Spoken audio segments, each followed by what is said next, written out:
Hi guys, welcome to my channel. This is Yashi Gupta, your coach and trainer. तो आज हम बात करने वाले हैं कि वो कौन सी धारणाएं हैं जो आपको इंग्लिश बोलने से रोक रही हैं। तो हमारे बहुत सारे बिलीफ सिस्टम है, हमारे बहुत सारे थॉट है जो हमको इंग्लिश बोलने और सीखने से रोक रही है। तो इस वीडियो में मैं कोशिश करूंगी कि मैं उन सभी चीजों का जवाब आपको दे पाऊं। इसीलिए वीडियो अंत तक देखिएगा और सब्सक्राइब बटन भी दबाना ना।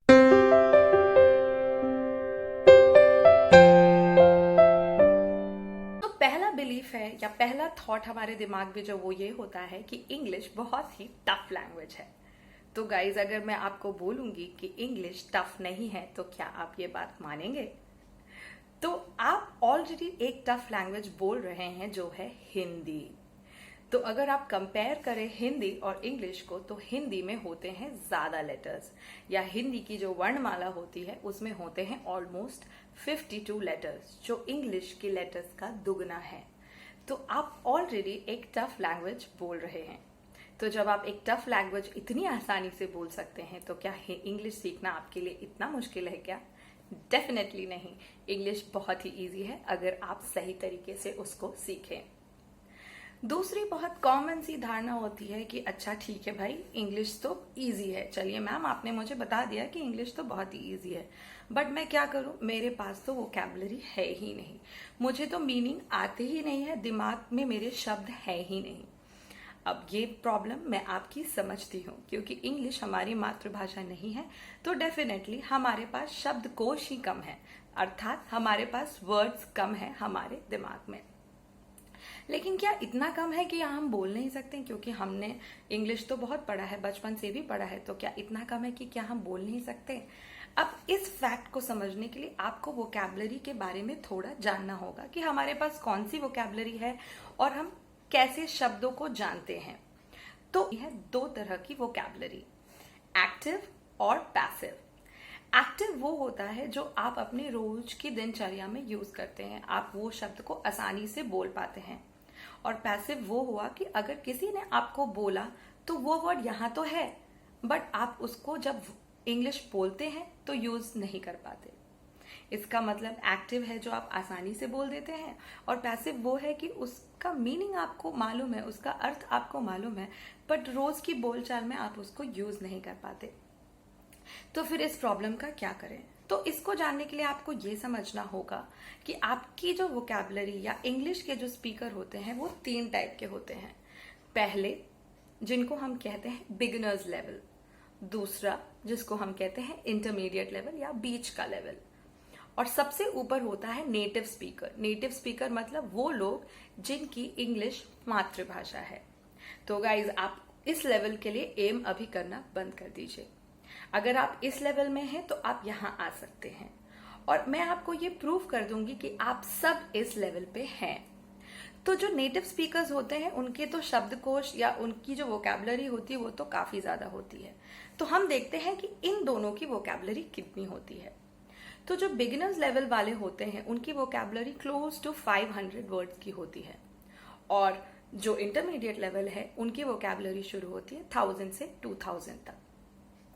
तो अगर मैं आपका ये प्रॉब्लम सॉल्व कर दूं कि आपकी वोकैबुलरी यहाँ है, मतलब आपके पास ऑलमोस्ट 500 वर्ड्स है, तो यहाँ पहुंचने का सफर ज्यादा टफ नहीं होगा, क्योंकि आप सबकी वोकैबुलरी इससे थोड़ी सी ज्यादा ही है। तो जैसे कि अगर इंग्लिश में होते हैं 26 लेटर्स, तो आइए पहले देखते हैं कि लेटर ए से आपको कितने वर्ड्स आते हैं, और ये सब आप खुद भी कीजिए ताकि मुझे पता चले कि ताकि आपको पता चले कि कितने वोकैबुलरी आपके पास ऑलरेडी है। तो पहला लेटर ए से हम शुरू करते हैं।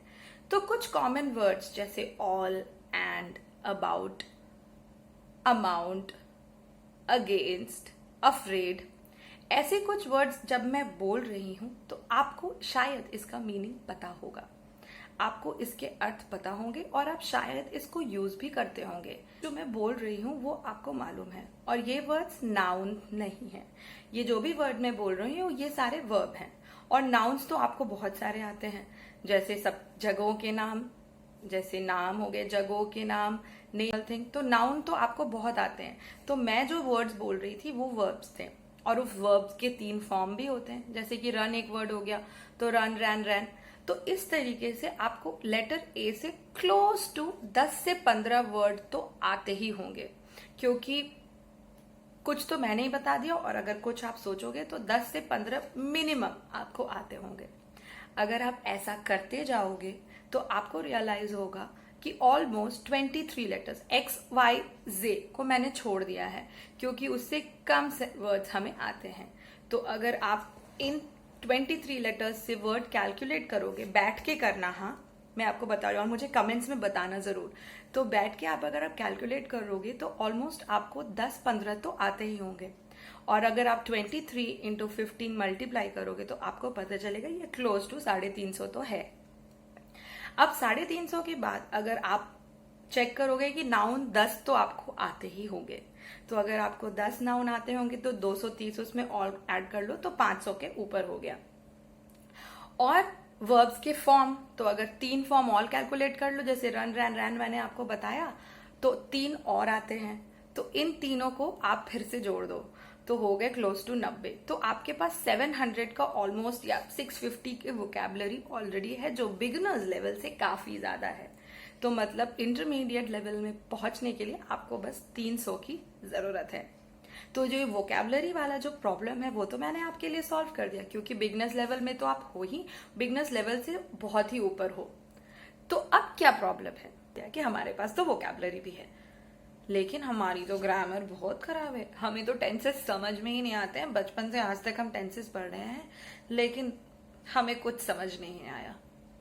तो इस बात को सॉल्व करने के लिए मैं आपका ही एग्जाम्पल देना चाहूंगी कि जब आप छोटे थे और फिर आप धीरे धीरे बड़े हुए, तो क्या आपने लैंग्वेज से पहले ग्रामर सीखा था, या पहले लैंग्वेज सीखा और फिर जो स्कूल में जाके ग्रामर? पहले आपने लैंग्वेज सीखा और ग्रामर आपने बाद में सीखा।